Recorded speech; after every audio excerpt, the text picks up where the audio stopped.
Okay, Texas Democratic Party Chair Gilberto Hinojosa, thank you so much for joining us. Really appreciate it.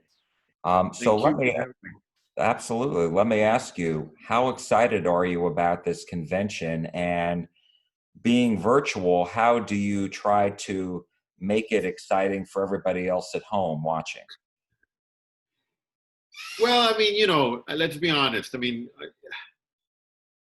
it's not as exciting as when you're in a convention hall with, you know, 40 or 50,000 people in it, and you can feel the excitement in the air, and people are buzzing, and you're running into people that you've only seen in TV. Like, for example, the late John Lewis, and I've run into Ted Kennedy at other conventions, and people, who are heroes of the Democratic Party.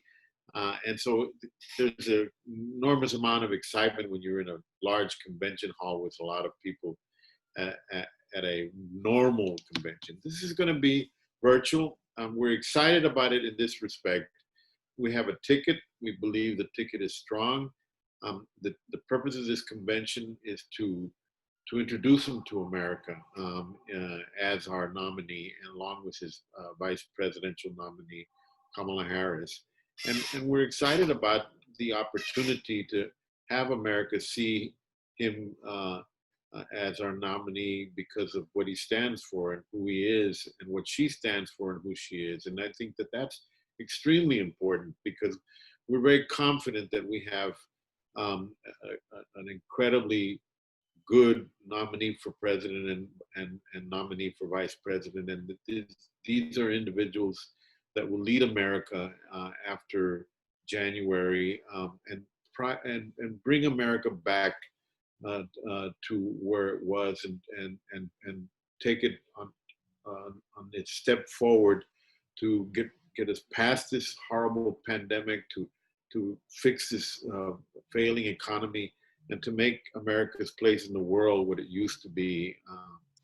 And so this is something that any American has to be excited about, because this is a country that we live in.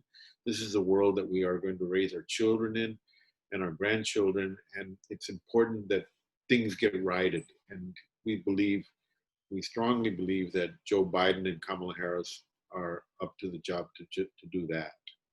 I wanted to ask you certainly about what Kamala Harris brings to the ticket, but I wanted to ask I wanted to ask you about a headline that I saw in the Dallas Morning News, which said that Texas Democrats were grumbling about a convention snub, and they said that you were miffed that there wasn't more of a focus on Texas, the battleground. What can you tell me about that?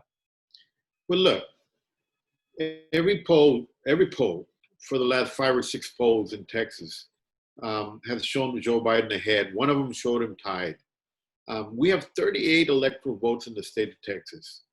If and when Joe Biden wins Texas and those 38 electoral votes, it's all over for the Republican Party. Joe Biden instantly becomes president of the United States, and it's a real thing.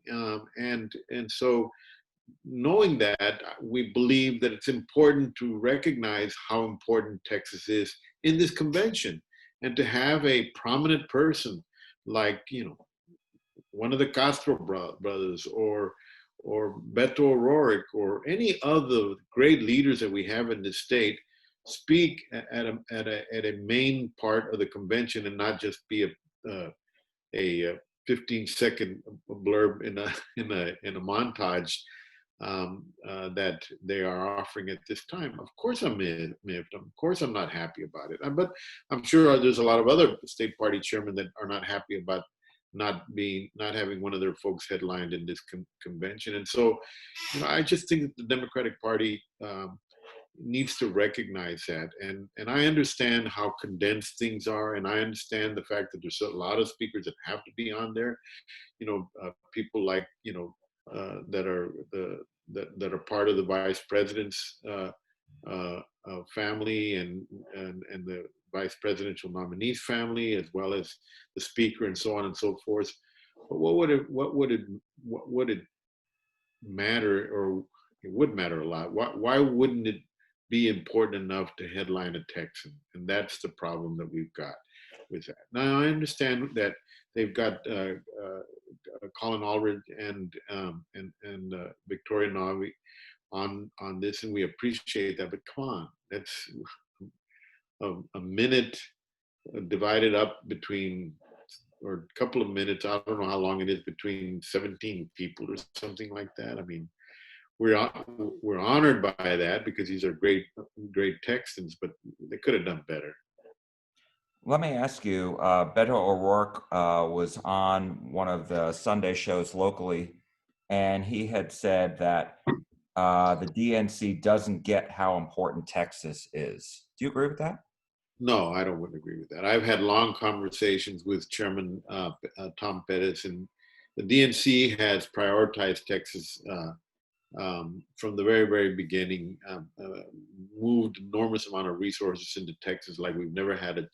The DNC before, along with the Democratic Congressional Campaign Committee, the Democratic Senate Campaign Committee, even the Democratic State Legislature Campaign Committee have put a lot of resources and commitment into Texas.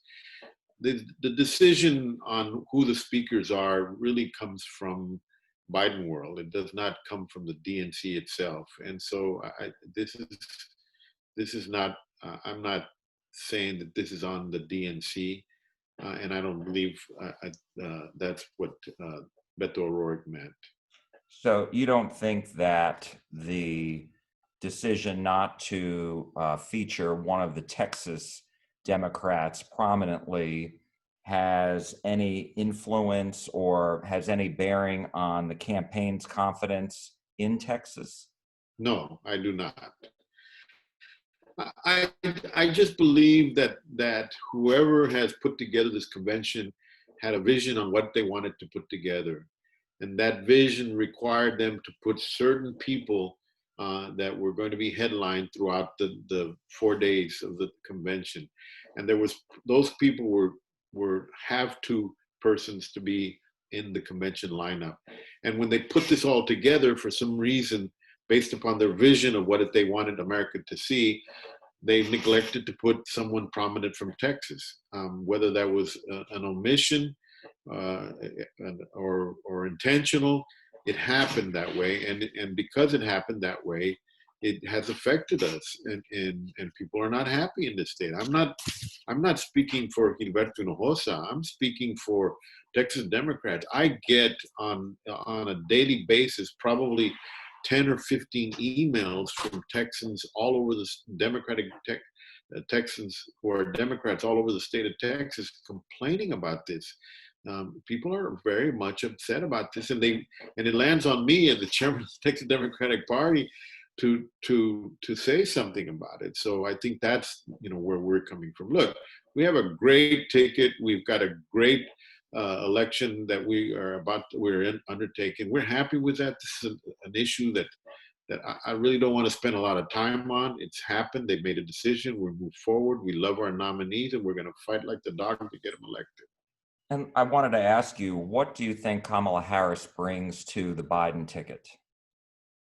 A lot. I mean, one, I've always said that any nominee, no matter where they came from the Democratic Party, has to be prepared to assume the office of the presidency instantly, from the day one. And Kamala Harris certainly brings those qualifications to the table. She has a long history of public service as a district attorney, as attorney general, and as a U.S. senator. Look, I've been in politics for the last almost 30 years. I know, for example, what a district attorney does in a county, for example, in my county of 400,000 people. It's an incredibly intense, difficult job that requires coordination with a whole bunch of people out there that are involved in the criminal justice system, and it requires administration. It requires a lot of decision making, and it actually requires walking into the courtroom and getting involved in courtroom battles. That requires an enormous amount of talent and experience to be able to do a good job. When you do that in a scale of the size of San Francisco or in the size of the state of California, that's an enormous amount of experience and administrative experience and talent that one develops to do that job and do it well. And you layer on that her legislative experience as a United States senator. She is the most qualified person he could have put on the ballot as the vice presidential nominee. So I think that's important. Plus the fact that, look, a big part of the Democratic base is African Americans, Asian Americans, Hispanics. It's important that our party reflect what we are about. The leadership in our party reflect what we're all about. And women of color are a major part of our party. They are the backbone in many respects of our party. They're the people that go out there and work. This last election cycle in 2018, the reason why Texas, for example, did so well and got to the point where in 2020 we became the biggest battleground state in the United States was because women, and particularly women of color, organized, decided to become candidates, worked for candidates, and worked as hard as they could to elect Democrats up and down the ballot, and succeeded. We have to recognize that they are a major part of a party. And you don't only have them working on campaigns, you put them up in front and you run them for office, or they run for office on their own or whatever. And this, I think, is a great example of our recognition of how important they are to America. So putting, Kamala Harris, a woman who is an African American and Asian American, as a vice presidential nominee, I think was critical for us. Wanted to ask you, what do you think will be key, aside from the obvious of getting more votes than Republicans, but what do you think will be key for Democrats for the Biden-Harris ticket to win in Texas? What will be key for us is if Republicans let our folks vote. That's the bottom line. If Republicans allow Texans to vote the way they can vote and the way they're willing to vote and the way they want to vote, Texas will flip and turn blue. I have no doubt about that. Well, what does that mean? Because what you see at every stage of this election is an effort by Republicans in this state and this country to prevent people from voting. I mean, this whole bizarre controversy that we have right now of not funding the United States Postal Service is, to me, just almost criminal, or if it is not criminal. When you get in the way of allowing people to vote by mail, by taking the one vehicle that allows them to accomplish this, which is the United States Postal Service, and you prevent that Postal Service from doing its job, then you're preventing the election from going forward the way it was supposed to go forward. And the Republicans have always done this, whether it's by voter ID restrictions, voter registration restrictions, limitations on how people can vote all across the state of Texas. This is what they've done to prevent us from voting and prevent us from winning elections. If they just step aside and let people vote the way they can vote, we win. And they know that. And that's why they've done so much to prevent people from voting. I mean, come on. When the Attorney General of the state of Texas threatened elections administrators if they send out vote by mail applications for people with disabilities, because those people thought that they might be exposed to coronavirus and die if they go out and vote. What else do you call that but voter intimidation by the chief law enforcement officer of the state of Texas, who, by the way, is under indictment in Texas? I mean, that's the kind of stuff that they do because they think and they know that's the only way they can win. If they let our people vote, we win. But this was upheld by, the state's rules were upheld by two courts, one federal and one state. And the Democrats, if I'm not mistaken, you had a record turnout for a primary runoff just back in July.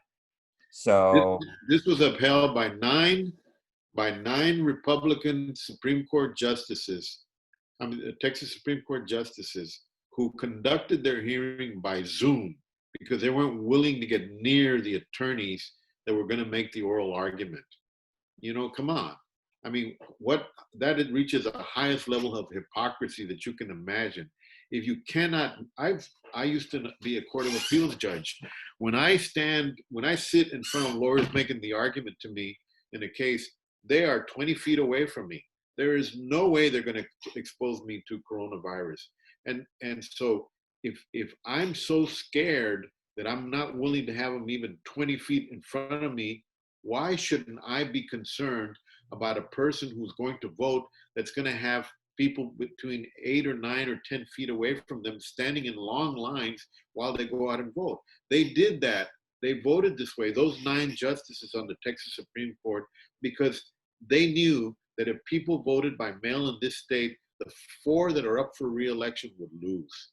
And the people on the Fifth Circuit Court of Appeals, there was 2 Republicans and a Democrat on that court. And so, look, this is not a fair system of justice that we're dealing with right now. This is a system of justice that has completely been packed by the Republicans, and up to now it has worked for them. So I don't think their rulings have any indication of what's right, because when people took a look at this the right way, every judge that heard the evidence determined that people should be allowed to vote by mail.